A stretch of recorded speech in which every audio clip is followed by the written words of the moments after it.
salle de rééducation pour poursuivre la découverte des différentes formations. Et on va aller du côté de la filière d'aide-soignant avec vous, Valérie Lenat, bonjour. Bonjour. Merci de nous recevoir ici. Alors, est-ce que vous pouvez dans un premier temps commencer par vous présenter, nous dire en quelques mots ce que vous faites? Moi, je suis infirmière et j'ai rejoint l'équipe de formateurs depuis l'année dernière. D'accord. Et alors, est-ce que vous pouvez nous dire d'abord qu'est-ce qu'un aide-soignant?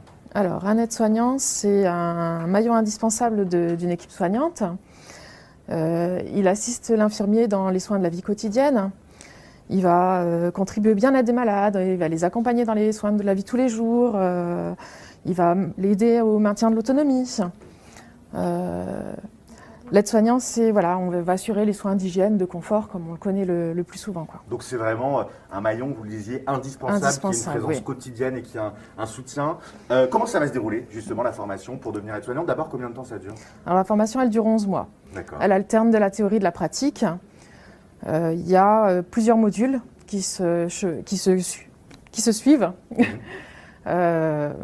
Pour l'instant, il y a 8 modules. D'accord. Et on alterne des semaines de théorie, justement, en formation complète, et des semaines de stage. Il y a 17 semaines en théorie et 24 semaines de stage. Donc beaucoup de pratique, c'est un point important. Il y a beaucoup de stages. Et les semaines font 35 heures. D'accord, donc ça c'est sur les horaires, sur la base 35 heures. De 35 heures. Et alors où vont se dérouler les stages justement, vu qu'il y a autant de semaines de stage, dans quel lieu, dans quel cadre? Alors les stages, ils vont dans les structures partenaires, dans le secteur sanitaire social, donc c'est-à-dire à l'hôpital, en clinique, dans les établissements de personnes âgées ou auprès des personnes en situation de handicap. Donc pour pouvoir avoir une grande diversité, bien sûr, la mobilité, c'est quand même un atout majeur, quoi. Oui, c'est ça, parce que les aides-soignants, ils sont présents à peu près dans tous les lieux. Dans tous les milieux médicaux.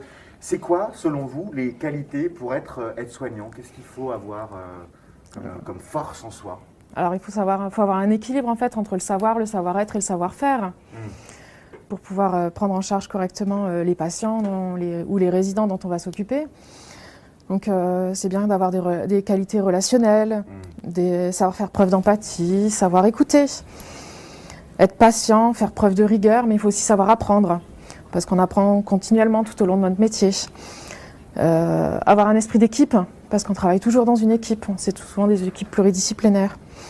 Et puis avoir une bonne santé physique, parce que ça peut quand même être parfois un peu lourd. Un peu sport, de la marche, des choses à porter aussi. Au niveau des débouchés, ils sont nombreux, j'imagine? Alors les débouchés en ce moment, il y a de la place un peu partout, il y a des emplois qui sont libres un peu partout, donc il n'y a pas de difficulté pour trouver un débouché. Et ben voilà. Et au niveau des évolutions professionnelles, on peut gravir les échelons et puis changer un petit peu. Alors on peut faire une formation en tant qu'ASG, donc assistant de soins en gérontologie, ou partir sur la formation d'infirmier. Et ben voilà, ça fait partie des évolutions possibles. Voilà. Merci beaucoup pour toutes ces informations. Merci beaucoup.